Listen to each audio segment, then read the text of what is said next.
Okay, so we are now nearly at the end of this course. Uh, we have a little extra time, so I will. So there was one topic which I had said earlier. If I have time, I will discuss it. So let's discuss it. I don't think it will take very long. Uh, so this is just an extra topic. Okay. So this comes from the field of communication electronics, as in how do you broadcast and how do you receive signals. So for example, like a radio signal or a television signal. So we are going to discuss what is called amplitude modulation,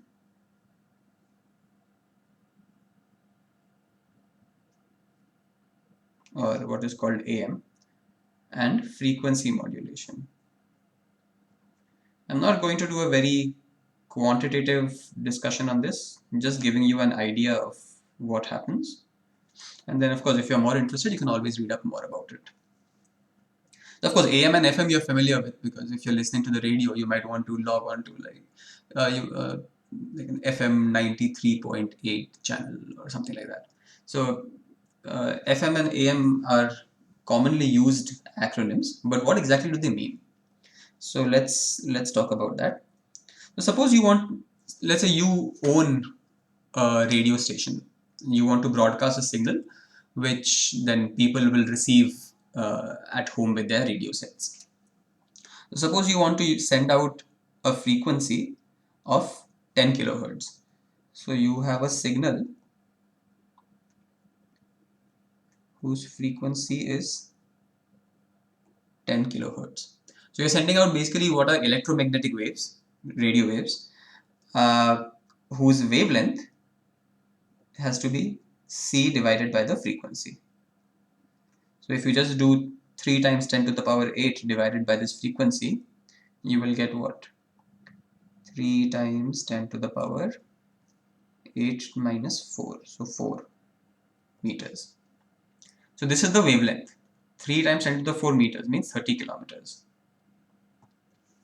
Now it turns out that if you want to send out signals whose wavelength is around 30 kilometers, then typically you need to have an antenna size at least of the same order of magnitude.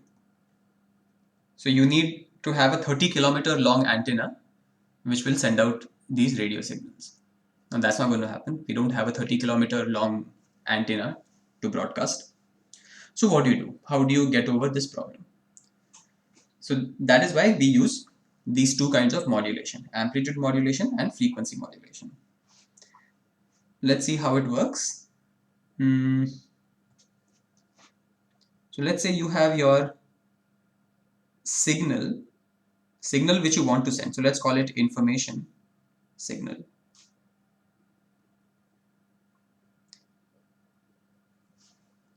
And let's say it looks something like this. So as you can see, this is large wavelength, very low frequency, wavelength being around 30 kilometers. And then what I will do is I will have what is called the carrier signal, which typically has very high frequency, very small wavelength. This can just be a regular sine wave with high frequency. And then I put these together to get my amplitude modulated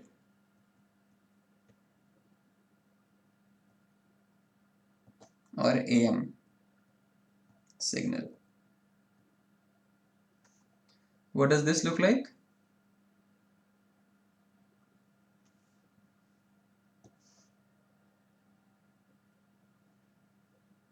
So this follows the pattern of the information that we want to send, but it is actually like this.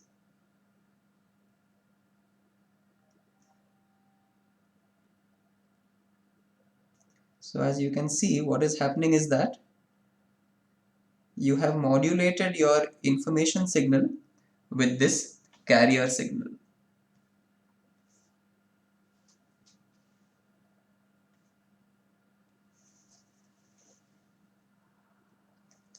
and this you can broadcast. So this, because the actual wavelength is quite small, you can build a suitable broadcasting antenna which will be able to send this signal.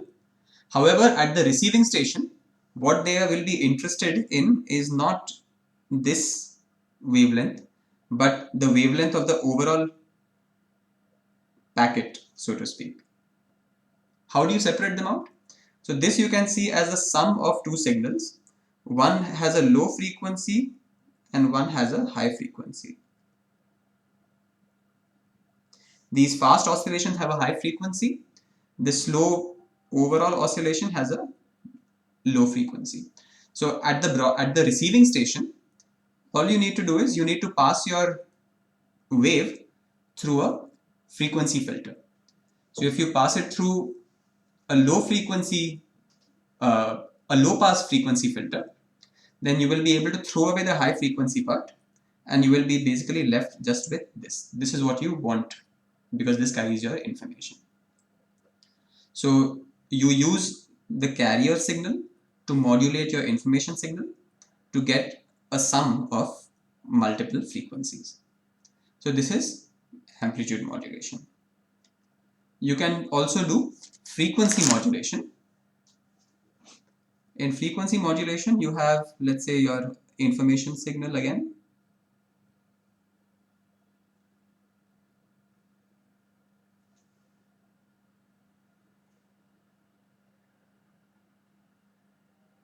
Which might look like this. And then again, you have your carrier signal.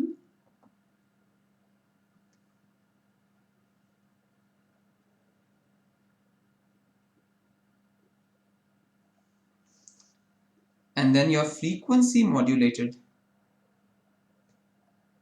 or FM signal.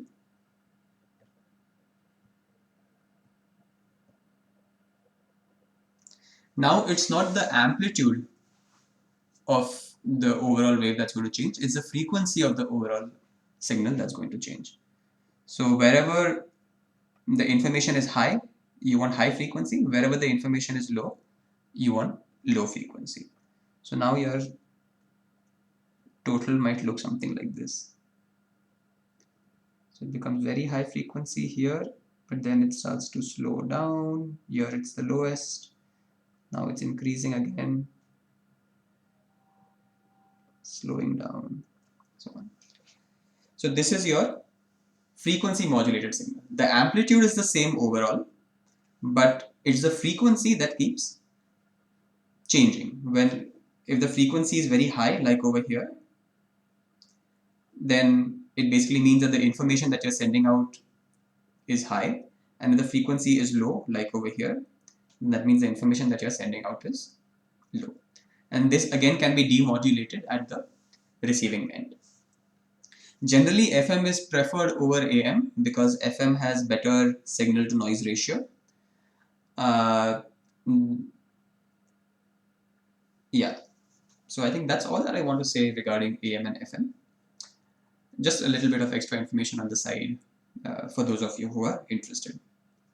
Okay, so last 10 minutes, let's just look at a broad overview of everything that we have done in this course so far.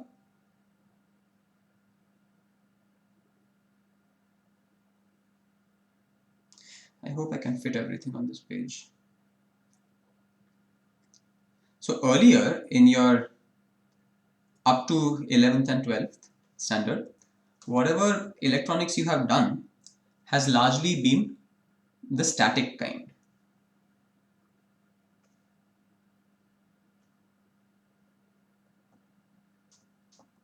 By that I mean you had circuits involving batteries, resistors, and so on. So there was some voltage, there was some current flowing through it, but it was a constant current, a constant voltage. We never really looked at any kind of dynamic system. But now what we are more interested in is dynamics. You want transient phenomena, you want phenomena which are time dependent.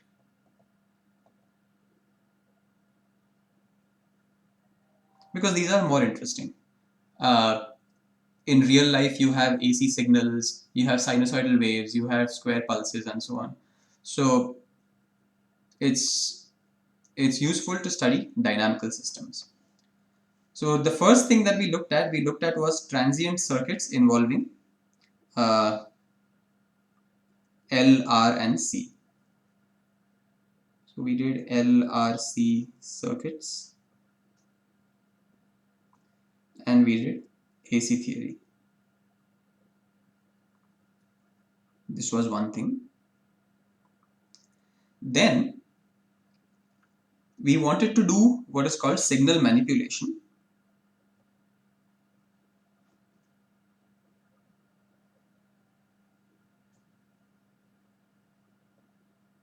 Signal manipulation means that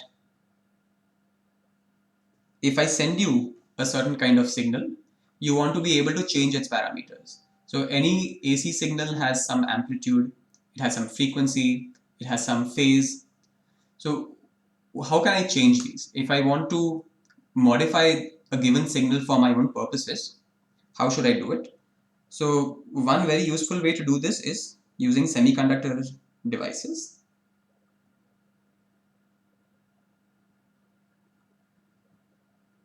Such as diodes, transistors, and various kinds of integrated circuits. So in diodes, we saw the normal PN junction diode. We saw the Zener diode. And there are lots of different diodes that we also didn't see. You have photodiodes, you have Schottky diodes, and so on and so forth. In transistors, we looked at, in detail, we looked at bipolar junction transistors. But you can also have unipolar junction transistors like FETs and so on.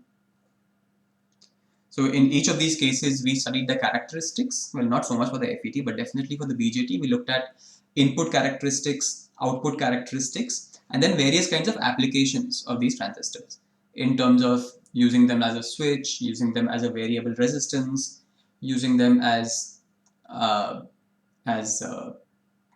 voltage gain devices, so as an amplifier, as differential amplifiers. And then from that, because we studied differential amplifiers, we went on to study integrated circuits such as op-amps. So this is one of the most commonly used kind of differential amplifiers. And we looked at various applications of these also. So all of these things, diodes, transistors, and various kinds of ICs like op-amps, you can use to manipulate your signal.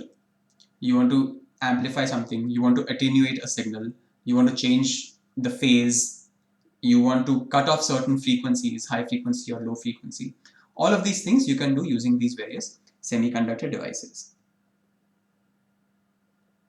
So this is also something we did.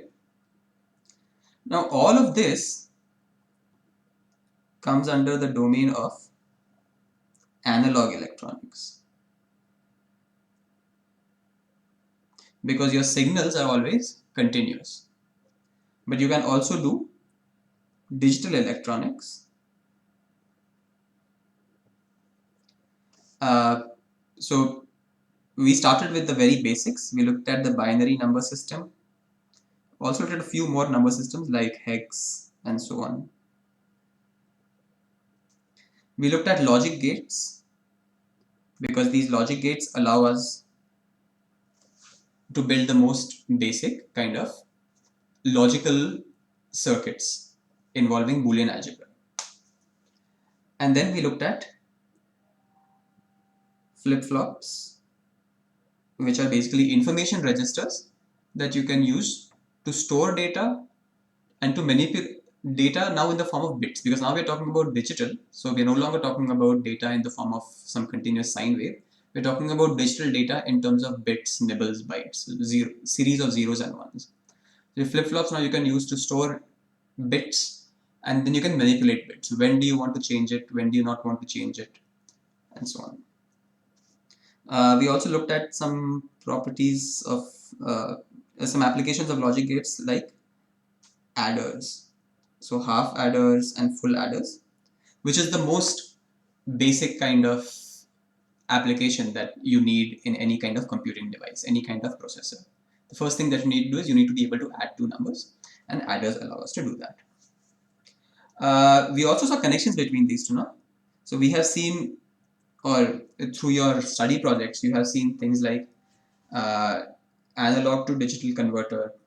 There are also digital to analog converters, and so on and so forth. Okay, so this is it for this course, and thank you very much.